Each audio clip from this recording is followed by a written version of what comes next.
Hello everyone. We are discussing here a new topic of BNSA.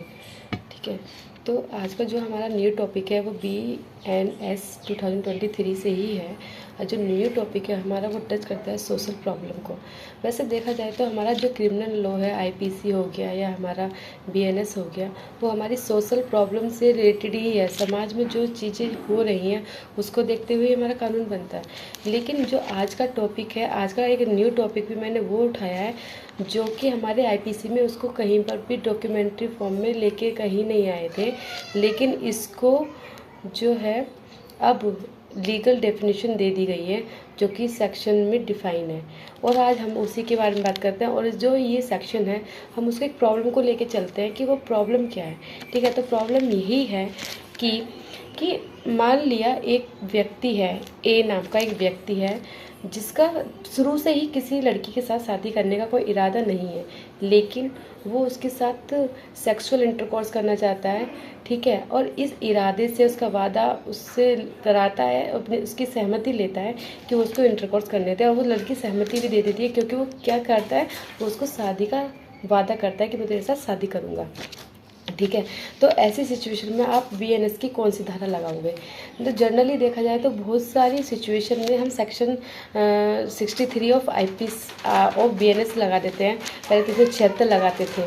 ठीक है, normally ऐसा बोलते थे कि BNS की 63 और IPC की 376 जो है अप्लाई कर देंगे। रेप का डेफिनेशन बनता है, यदि किसी ने धोखा दे दिया डायरेक्टली इसको अप्लाई कर देते, कोर्ट में केस फाइल करती थी लड़कियाँ। लेकिन अब सेक्शन 63 BNS और सेक्शन 69 जिसकी बात मैं आज कर रही हूँ प्रॉब्लम को लेकर, सेक्शन 69 से रिलेटेड है। तो मैं ये कह रही हूँ कि सेक्शन 63 में जो सिचुएशन नहीं आती हैं, जो कि रेप की कैटेगरी से मिलता जुलता लगता है, उसके लिए एक नई डेफिनेशन इन्होंने हमारी BNS में दे दी है। पार्लियामेंट में जो अमेंडमेंट करके 2023 में लेके आए हैं, 2023 में लेके आए हैं। ठीक है, जो कि हमारा एक मेजर अमेंडमेंट है। और इसमें जो है हमारा जो मैंने अभी आपको प्रॉब्लम बताई है, प्रॉब्लम के अकॉर्डिंग यदि देखा जाए तो हमारा सेक्शन 69 अप्लाई होता है। सेक्शन 69 की हम बात कर रहे हैं यहाँ पर। ठीक है, तो छोटी सी प्रॉब्लम है। दूसरी प्रॉब्लम एक और बताती हूँ। 69 अप्लाई कहाँ नहीं होती है? 69 वहाँ अप्लाई नहीं होगा जहाँ पर हमको पता है, जहाँ पर A ने और B ने एक प्रॉमिस आपस में किया है और उनके बीच में एक लव अफेयर है या एक प्रेम प्रसंग है। ठीक है, और उसके रहते हुए उन्होंने शादी का वादा किया है, साथ रहने का वादा किया है। लेकिन परिस्थितियाँ ऐसी हो गई हैं, कुछ तो फैमिली की प्रॉब्लम की फैमिली साथ में आने नहीं दे रही उनको, या अदरवाइज़ किसी भी प्रॉब्लम की वजह से वो एक साथ आ ही नहीं सकते। तो वहाँ पर यदि वो लड़का शादी नहीं करे तो यहाँ पर सेक्शन 69 अप्लाई नहीं कर दोगे आप उसके ऊपर कि उसने तो शादी का झांसा दिया था या शादी का झूठा वादा किया था और मुझसे शादी नहीं की है, और सेक्शन 69 में लेके उसको हम पनिशमेंट दिलाएं, ऐसा नहीं। तो वहाँ पर 69 हमारी अप्लाई नहीं होगी। ठीक है, अब सेक्शन 69 एक्चुअल में कहती क्या है? वो कहती है कि प्रवंचनापूर्ण माध्यम से या डिसीटफुल मैनर के साथ यदि आप किसी भी व्यक्ति को, ठीक है, कुछ सेक्सुअल इंटरकोर्स करने के लिए, या हम कह सकते हैं क्या, मैथुन करने के लिए उसे सहमति लेते हैं, तब ऐसी सिचुएशन में 69 अप्लाई होती है। मीन्स कि यहाँ पे जब कोई पर्सन किसी अदर पर्सन को सेक्सुअल इंटरकोर्स करने के लिए सहमति प्राप्त करता है तो वहाँ पे डिसीटफुल मैनर की बात होगी। वो कुछ भी हो सकती है, चाहे वो झूठा वादा करे शादी का, चाहे वो नौकरी का हो, चाहे प्रमोशन का हो, अदरवाइज जो भी हो सकता है। ठीक है, ये होगा। और ये जो सेक्शन 69 है वो हमारी जुडिशियल एक प्रिंसिपल है जिसके आधार पर हम इसको लेके आए हैं। ठीक है, एक हमारा जो केस था वो पहला केस तो यही था, प्रमोद सूर्यभान पवार वर्सेस स्टेट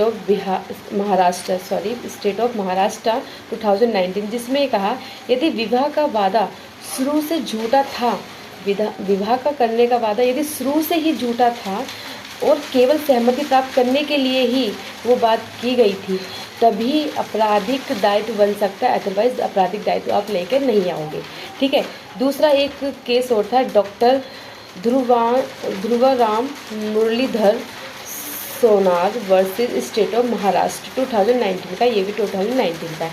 इसमें भी बोला यदि केवल प्रेम प्रसंग है या प्रेम संबंध है, ठीक है, और बाद में शादी किसी कारण से नहीं होती है तो आप वहाँ पर इसको 69 में लेके नहीं आएंगे, सॉरी ये इसको वास्तविक मंशा नहीं मानी जाएगी कि इसका झूठा वादा करने का कोई इरादा था।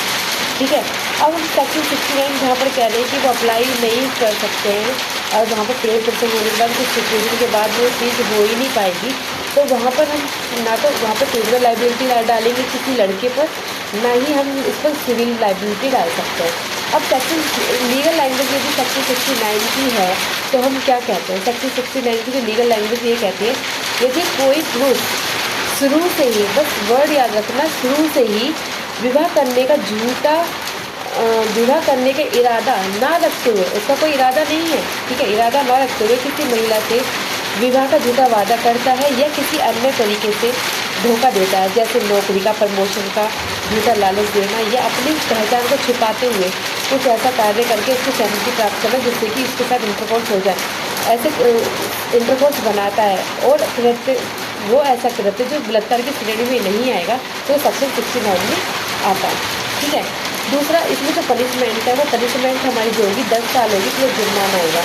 ये जो ऑफेंस है हमारा सेक्शन 69 का वो एक कॉग्निजेबल ऑफेंस है, नॉन बेलेबल है और सेशन ट्रायल है। तो हम ये कह सकते हैं कि सेक्शन IPC में जो 376 हम सोशली प्रॉब्लम को देखते हुए जो आजकल की जनरेशन के हिसाब से चल भी रहा है, हम देखते हुए कि बहुत सारे लोग अफेयर्स होते हैं और उनके बीच में शादी नहीं हो पाती है, वो रिश्ते टूट जाते हैं, तो वहाँ पर लड़कियाँ ये बोलती हैं कि मैं 376 लगवा दूँगी या सेक्शन का 63 का अप्लाई करवाऊँगी, मैं एप्लीकेशन लगाऊँगी। तो वहाँ पर हर सिचुएशन में यही देखा जाएगा कि क्या ऐसी सिचुएशन या ऐसे रिलेशन में क्या उस लड़के का शुरू से झूठ बोलने का इरादा था, ओनली उसकी सहमति लेने की सहमति थी।